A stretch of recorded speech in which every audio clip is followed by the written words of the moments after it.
Hey guys, real quick before the video, just wanted to say thank you so much for 700,011 subscribers. It really means a lot to me, guys. Just seeing this channel grow has been absolutely amazing. I'll spare you guys the super long and cheesy and corny speech that you're probably been very acquainted with here at the channel if you've been with me from the beginning. But whether you're new to the channel or whether you're an OG subscriber, just wanted to thank you so much. I don't believe so much in milestones, in goals. I just like to enjoy the day, the here and now, and not worry too much about the future. So with that said, thank you right now for being here and watching this video. It truly means a lot to me, guys. So let's go ahead and take a look at some possible balance changes.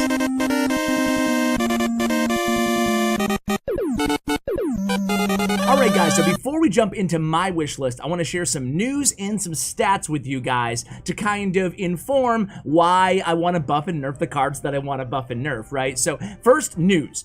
Drew today on Reddit confirmed that they will be nerfing or reworking probably the Flying Machine and the Ram Rider in this balance change update. Now I have thoughts on that really quickly on both cards.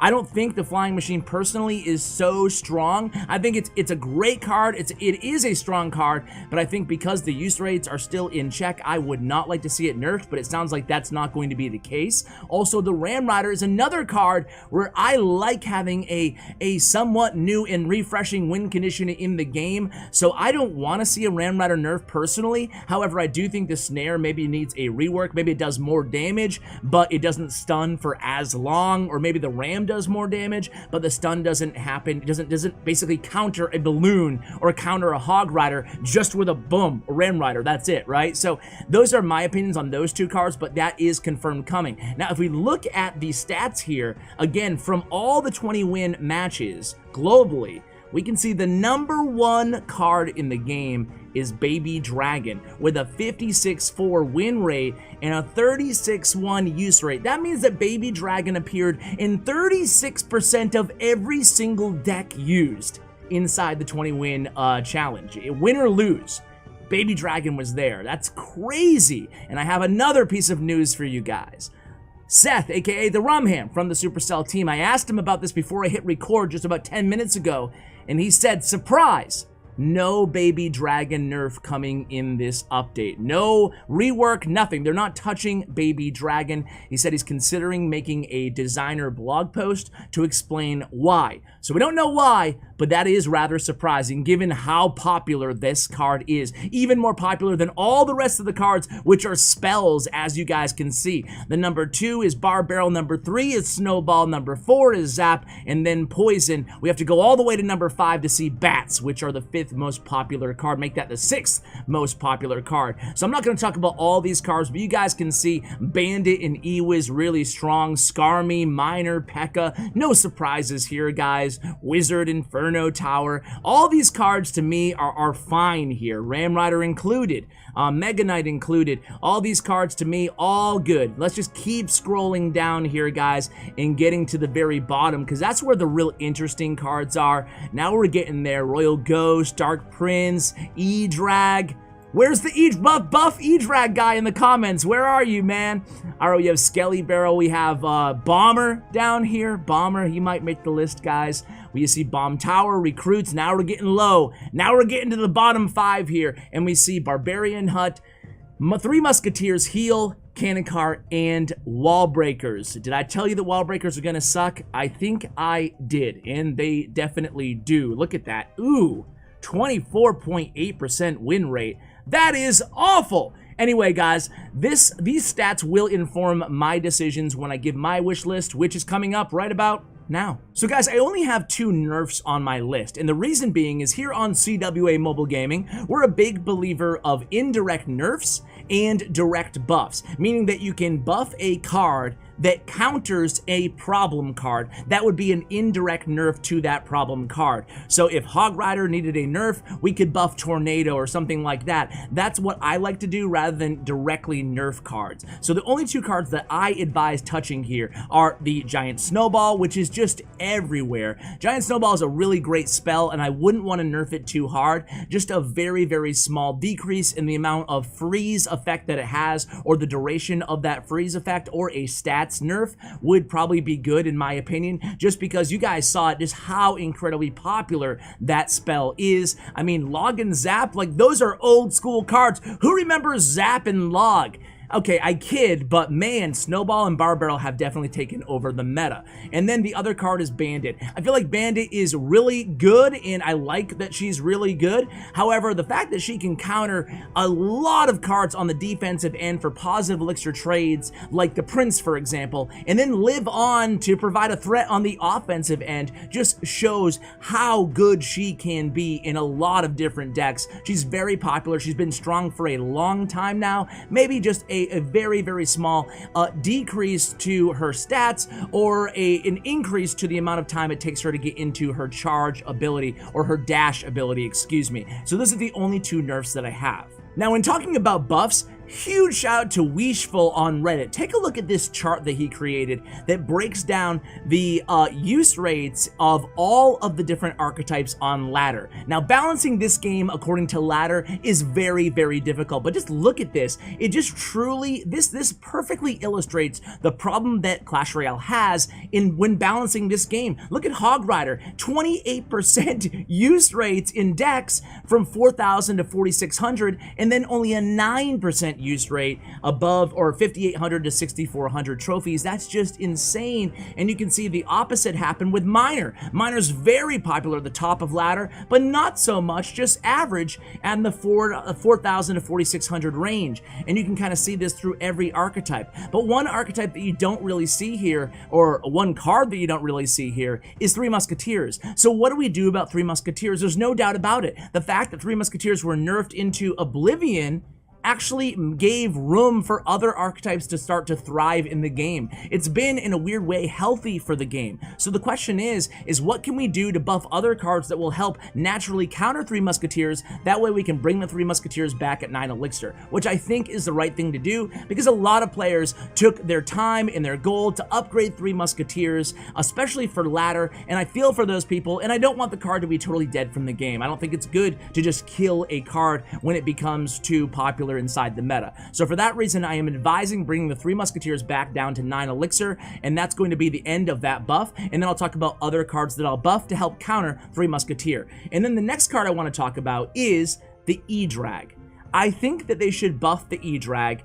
Shout out to the guy in my comments who says buff E-Drag every video. I think E-Drag is already very strong, and if you buff E-Drag, I think that it will be good for the game because it's a natural counter to Lava Clone, believe it or not. It has a really good E-Drag, for those of you who don't play the card a lot, is really good against splash cards, against like Minion Hoarder. You wouldn't think he would be, but he is. And he's good against, you know, Princes and Beatdown. E-Drag is just a really powerful card, so I wouldn't want them to over buff the E-Drag, but because I'm advising them to buff the E-Drag stats a little bit, the third card that I'm going to recommend is Sparky, because a good E-Drag, a meta E-Drag, is a death blow to Sparky. We saw that when E-Drag was first released, when he was too powerful, and I don't want to revert him back to that strength, but Sparky just totally died. Because you can't run Sparky against E-Drag. It's really, really difficult to get around that E-Drag. An air targeting reset with the chain lightning ability, very difficult. So only if they buff E-Drag. I would also advise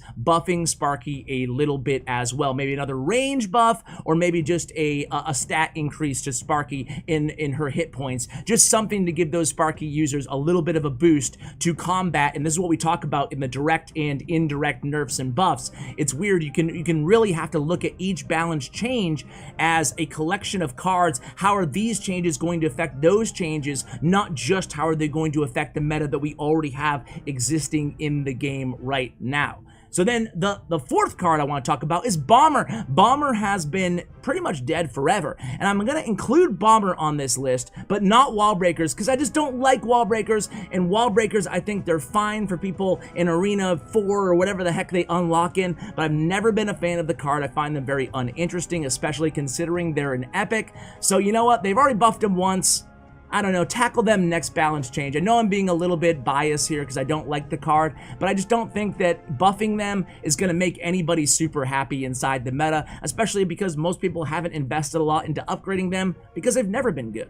So Bomber, though, I would like to see Bomber buffed, especially since I'm not going to be nerfing Barbarians. I think that Bomber could be a viable option against those swarm ground troops, and I feel like it's a pretty good buff to have inside the game, either a stat nerf or a rework, or a stat buff, excuse me, or a rework, making him maybe drop a little bomb upon his death. I think that would actually be pretty cool, kind of like the bomb tower and now the giant skeleton and the balloon. So it drops a little mini bomb that can kill like skeletons or something like that, right? That'd be kind of cool in my opinion for the bomber. Just enough to kill maybe skeletons and bats, but not enough to kill goblins and minions, say. And then the next card we're going to talk about is the Cannon Cart. I love the Cannon Cart, one of my favorite cards in the game, and I think that a buff to Cannon Cart will also be a small indirect buff to Graveyard, which is really hurting right now in terms of the other win conditions in the game. Not that it's not viable, but it's just not in the best spot it's been, especially with a lot of people running Poison right now. So I think that a buff to the Cannon Cart will help out Beatdown, which again isn't in the best spot. Believe it or not, Beatdown globally isn't in the best spot either. So I think that a buff to the Cannon Cart would be really great for the game overall. I just want to see the Cannon Cart be the Cannon Cart that it was in that, month or two that it was actually viable inside the meta. So I would like to see a stat increase to the Cannon Cart, or a range increase to the Cannon Cart, making it a threat at the bridge again, perhaps. And then next we have the Dark Prince. Dark Prince is going to be my answer to the buffed 3 Musketeers, bring them back down to 9 elixir. I would like to see the Dark Prince buffed as well, give him a little bit more HP, or give his shield a little bit more HP, so he responds to and is another viable counter to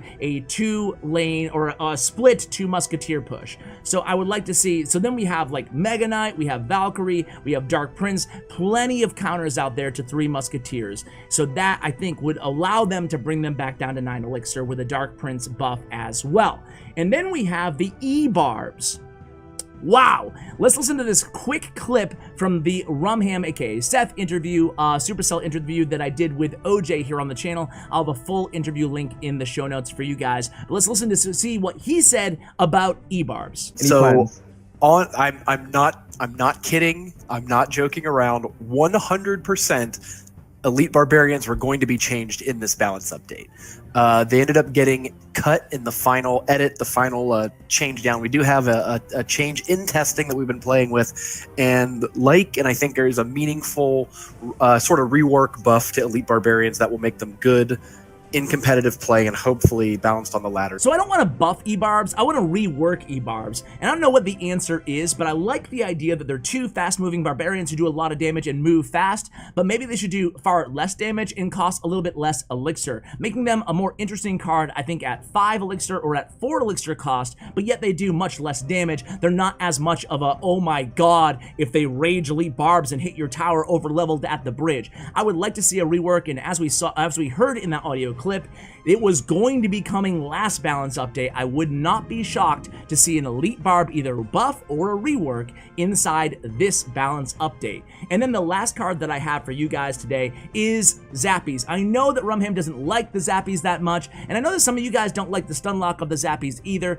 but I do think that Zappies are an interesting card, and I like Zappies, and it gives me more justification for my Sparky buff if we're also buffing the Zappies and the E-Drag. But that's going to do it for my list, guys. What do you think? What cards did I forget? One thing that I'm thinking about too is the Goblin Barrel. I don't have it officially on my list, but I feel like log bait is just not what it used to be. And again, based on that use percentage, people still seem to be using log bait in like the 4,000 to 4,500 to 4,600 ladder range, but not so much above that it really tapers off fast, and is not used very often in grand challenges either. So maybe adding a tiny bit of impact damage to the Goblin Barrel, that way at least you're getting a little bit of something, kind of like freeze every time that you use it.